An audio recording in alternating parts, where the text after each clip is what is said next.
You check the numbers, then again and again, because your brain refuses to accept what you're seeing. 7, 14, 22, 38, 45, Powerball, 11. Every number matches. Your hands are shaking as you stare at your phone. $500 million. You just won $500 million. The ticket was random. A gas station off the highway, the jackpot sign blinking above the register. You never play. The odds are absurd. 1 in 292 million. Worse than getting struck by lightning twice. But for some reason, you handed over $2 and said, "One quick pick." You tossed the ticket into your glove box and forgot about it, until this morning when you heard someone in your state had won. Now you're sitting in a grocery store parking lot, staring at a piece of paper worth more money than you can even process. It doesn't feel real. It can't be. You don't tell anyone, not yet. Something in you says, stay quiet. You drive home distracted, barely noticing the road. The ticket feels like it's burning through your pocket. The first thing you do is Google what happens to lottery winners. The results aren't what you expected. Bankrupt in a few years, families torn apart, people kidnapped, robbed, even killed. The word curse comes up more than blessing. You learn you have options. You can claim the prize anonymously through a trust or LLC. That part matters. The second your name goes public, your life is over as you know it. Everyone will come looking for you. So you find a lawyer. Not a cheap one, a real one. Someone who deals with wealth, trusts, protection. You spend hours researching until you find a firm that feels right, quiet, established, the kind that doesn't need advertising. Then you realize you also need an accountant, a tax attorney, a financial advisor. You're stepping into a world you know nothing about, and one mistake could cost you millions. You make the call. Your voice shakes. The receptionist doesn't react, like this isn't unusual. 2 days later, you're in a conference room that feels more expensive than your entire apartment. You slide the ticket across the table. 3 lawyers study it carefully, then confirm it's real. They explain your options. Annuity, full $500 million, paid over decades. Lump sum, about $180 million after taxes, right now. You choose the lump sum. Everyone does. They set up a trust under an anonymous name, file everything, handle it all. 2 weeks later, the money is yours. Technically, not even in your name. $180 million sitting in an account at a private bank you'd never heard of before. You check the balance. It looks fake. The first thing you do is simple. You erase your problems. Student loans, credit cards, car payments, gone in minutes. It costs less than 0.5% of what you have now. Then your parents' mortgage, gone with one transfer. They don't know where the money came from. You tell them you had a good year, that you've been saving.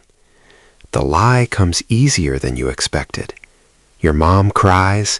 Your dad hugs you like he used to when you were a kid. For a moment, it feels right. You keep going. Your sister's loans, your brother's car, your aunt's medical bills. Every transfer feels like a superpower. But the secret starts to weigh on you.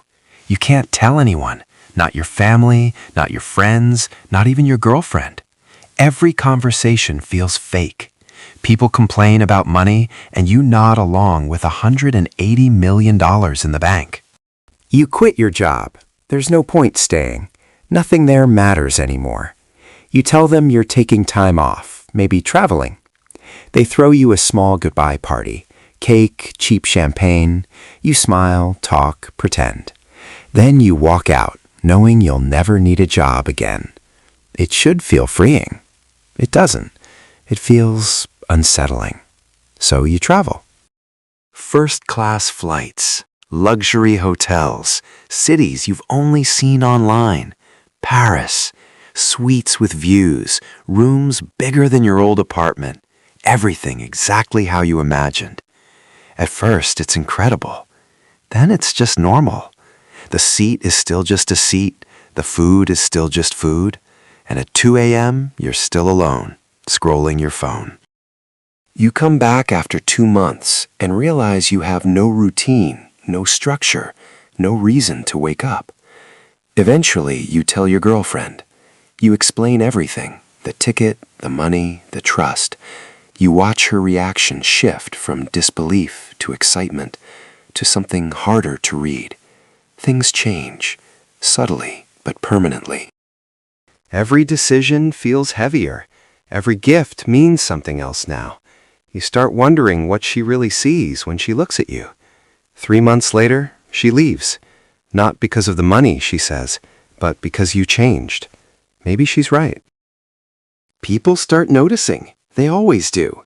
The house, the cars, the fact that you don't work anymore, rumors spread. Then come the messages. Old friends, distant relatives, people you barely remember. They all want something. Loans, investments, help. When you say no, you're suddenly selfish, and you start getting careful. Security systems, cameras, routines. Not because something happened, but because it could.